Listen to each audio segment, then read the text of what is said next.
ایک صحابی حضرت سعید بن عامر ہیں، حضرت عمر فاروق رضی اللہ تعالیٰ عنہ نے حضرت سعید بن عامر رضی اللہ تعالیٰ عنہ کو گورنر بنانا چاہتا حمص کا. نے کہا میں نہیں بنتا. فرمایا مجھے تم لوگوں نے بنا دیا ہے، خود گورنریاں بھی قبول نہیں کرتے. چلے گئے حضرت سعید بن عامر، گورنر بن گئے، صوبے کے گورنر. مال غنیمت میں سے کچھ زیادہ مال مدینہ شریف میں جمع ہوا تو حضرت عمر نے مختلف صوبوں سے غریبوں کی لسٹیں منگوائیں. حضرت سعید بن عامر کے صوبے کے کچھ خاص لوگوں کو آپ نے لکھا کہ تمہارے صوبے میں جو غریب ہیں ان کی لسٹیں بھیج دو. تو جب لسٹ آئی تو اس میں پہلا نام حضرت سعید بن عامر کا بھی تھا. کہا ہمارے گورنر کے پاس پہننے کو کپڑا کوئی نہیں، کھانے کو روٹی کوئی نہیں. حضرت عمر بیٹھ کے رو پڑے اور میں تمہارا گورنر بھی مسکین ہے. اشرفیوں کی ایک تھیلی بھر کے حضرت عمر نے بھیجی. حضرت سعید بن عامر کے پاس جب گئی تو کہنے لگے انا للہ و انا الیہ راجعون. آپ کی اہلیہ کہنے لگی خیریت ہے؟ بدی مانس دیکھنا میرے پاس دنیا آ گئی ہے، میں نے تو جان چھڑائی تھی اس سے، میرے پیچھے بھاگتی ہے. حضرت سعید بن عامر نے سارا مال وہیں اللہ کے حضور خیرات کر دیا.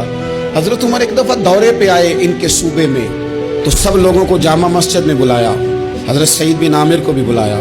ابن الجوزی لکھتے ہیں کہ حضرت عمر نے فرمایا لوگوں تمہیں اپنے گورنر سے کوئی شکایت تو نہیں؟ تو لوگوں نے کہا 4 شکایتیں. ایک تو ہمارے گورنر صاحب جب شروع میں آئے تھے تو فجر کی نماز کے بعد ہی آ کے لوگوں کے بیچ بیٹھ جاتے تھے.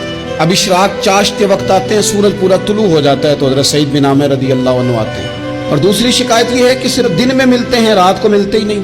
اور تیسری شکایت یہ ہے کہ ہفتے میں ایک پورا دن ہوتا ہے ملاقات ہی نہیں کرتے. اور چوتھی شکایت یہ ہے کہ کبھی کبھی بیٹھے بیٹھے رونے لگتے ہیں اور بے ہوش ہی ہو جاتے ہیں.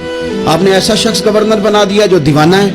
حضرت عمر نے بلا لیا، قریب بیٹھے تھے، کہا دے سوالوں کے جواب. گردن جھکی ہوئی ہے، عرض کرنے لگے امیر المومنین میں نے تو پہلے ہی کہا تھا میں گورنری کے قابل نہیں، میرے والا کام. فرمایا اب تو منصب تمہارے پاس ہے، تمہیں جواب تو دینا ہے. حضرت سعید بن عامر کہنے لگے حضور 4 میرے ساتھ مسئلے ہیں. فرمایا کون سے؟ حضرت سعید بن عامر کہنے لگے آپ سوال دہرائیں میں جواب دیتا ہوں. آپ نے فرمایا سعید لوگ کہتے ہیں پہلے تو سویرے آ جاتا تھا، اب تو اشراق چاشت کے وقت آتا ہے. گردن جھکائی، سناٹا چھا گیا محفل پہ. تھوڑی دیر کے بعد سر اٹھایا تو داڑھی پہ آنسو گر رہے تھے. فرمانے لگے حضور میرے گھر میں خادم کوئی نہیں، بیوی بیمار ہو گئی ہے.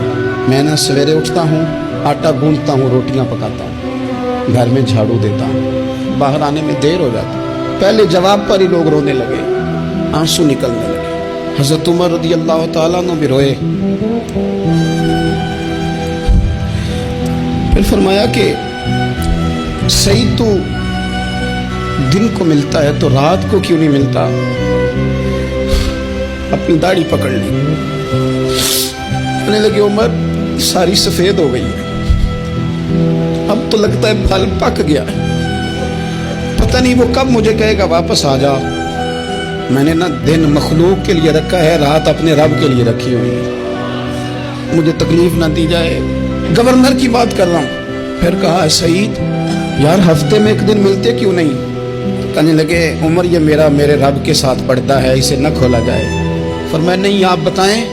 حضرت سعید بن عامر کہنے لگے غریب ہوں، ایک کی جوڑا میرے پاس ہے، میں غریب ہوں. حضرت سعید بن عامر کہنے لگے ایک جوڑا ہے، ہفتے میں ایک دن دھو کے خشک ہونے کو ڈال لیتا ہوں، پھر بیوی کے کپڑے پہن کے بیٹھا رہتا ہوں. کس طرح گھر سے باہر نکلوں؟ میرا پردہ تھا، میں اپنی غریبیاں لوگوں کے سامنے نہیں رکھنا چاہتا. میں جانوں میرا رب جانے، میں راضی ہوں نا اس کی رضا پہ.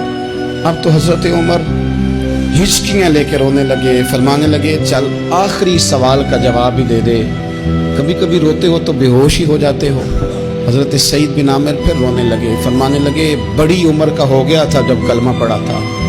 جب وہ پچھلے گناہ یاد آتے ہیں نا، میرے سامنے لوگوں نے حضرت حبیب بن عدی کو سزا دی تھی مکے میں، اور میں اس وقت مسلمان نہیں تھا، میں مدد نہیں کر سکتا. جب وہ وقت یاد آتا ہے تو برداشت سوچتا ہوں کیسے اللہ کے حضور جاؤں گا. دوستو دعا کرنا، یہ وطن جو داتا صاحب کا ہے، جو بابا فرید کا ہے، جو غریبوں کا ہے، کمزوروں کا ہے، مزدوروں کا ہے، اللہ اس ملک کو بھی کوئی ایسا شخص عطا فرما دے